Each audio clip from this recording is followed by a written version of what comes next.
자, 그러면 이번 시간에는 이번에는 베이스를 기본적으로 어떻게 연주를 하는지 그거를 설명을 해 드릴게요. 베이스는 기본적으로 손을 어떻게 놓고 손을 어떤 손을 사용을 해 가지고 연주를 하는지를 보여줄 건데, 일단은 여기 이거를 프렛이라고 하거든요. 이 프렛에 첫 번째 프렛에 손가락을 이렇게 놔두고 이렇게 연주를 합니다. 근데 보시면 이 두 손가락으로만 연주를 하거든요. 이 두 손가락으로 두 번째 라인을 한번 연주를 해볼게요. 자, 두 번째 라인을 연주를 하고 그냥 손을 놓는 게 아니라 첫 번째 라인으로 손이 갑니다. 왜 그러냐면 기본적으로 베이스를 연주를 할 때 줄을 연주를 하면 전체 이거를 튕겼었을 때 얘를 안 잡아주면 이게 잡음이라고 하는 노이즈라는 게 생겨요. 그래서 꼭 연주를 할 때는 두 번째 줄을 연주를 할 때는 꼭 연주를 하고 한번 연주를 하고 그 다음에 얘를 이렇게 잡아주는 형태라고 보시면 될 것 같아요. 자, 그래서 둘, 셋, 넷 계속 첫 번째 줄을 잡아주고 있죠. 이런 식으로 이 연습을 해주시면 됩니다. 이런 식으로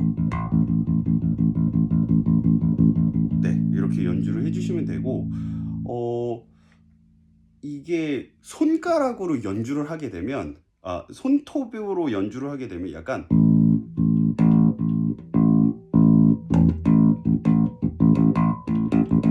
이런 소리가 나거든요.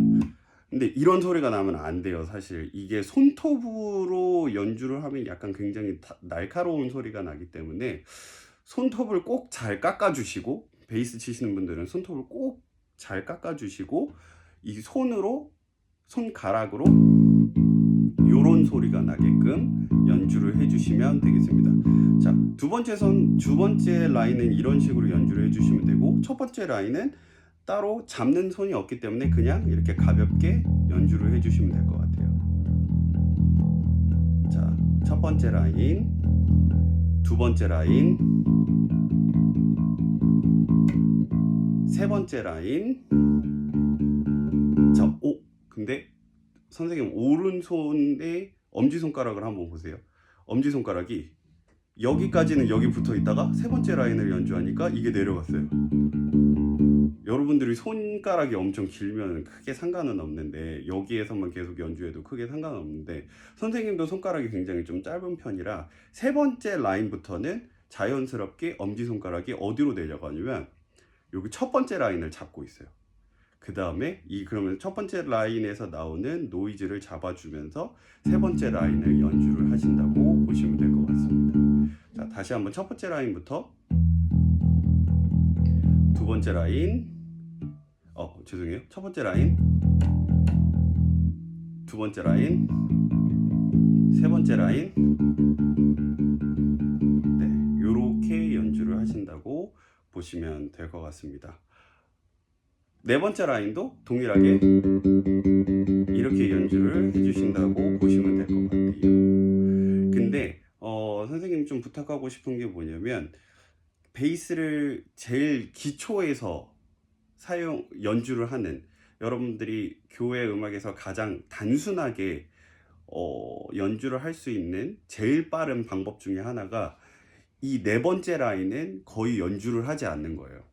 그래서 이 첫 번째, 두 번째, 세 번째 라인을 연주를 해서 전체 곡을 연주를 하게끔 선생님이 가르쳐 줄 건데, 그렇기 때문에 첫 번째, 두 번째, 세 번째 라인을 연주하는 방법을 잘 연습을 하시면 되겠습니다.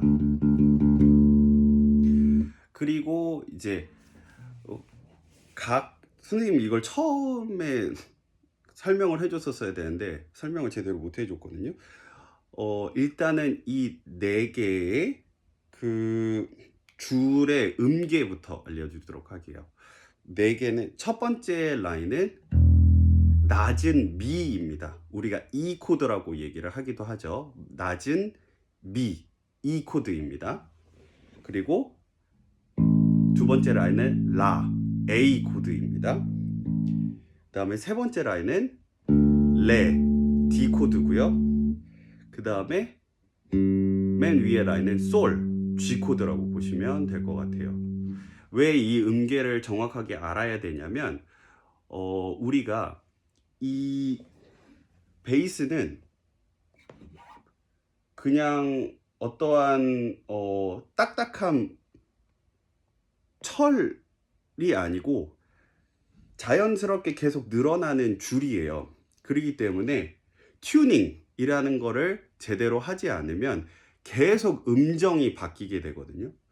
그래서 이거를 각 음정에 맞춰서, 그러니까 원래 베이스가 가지고 있는 그 음정에 맞춰서 튜닝이라는 게 가장 중요하고, 그거를 하기 위해서는 먼저 개 이름, 각 줄이 표현할 수 있는 개 이름을 정확하게 아는 게 중요하기 때문에 이렇게 말씀을 드리는 겁니다. 튜닝하는 거는 또 선생님이 다음 시간에 알려드리도록 하겠습니다.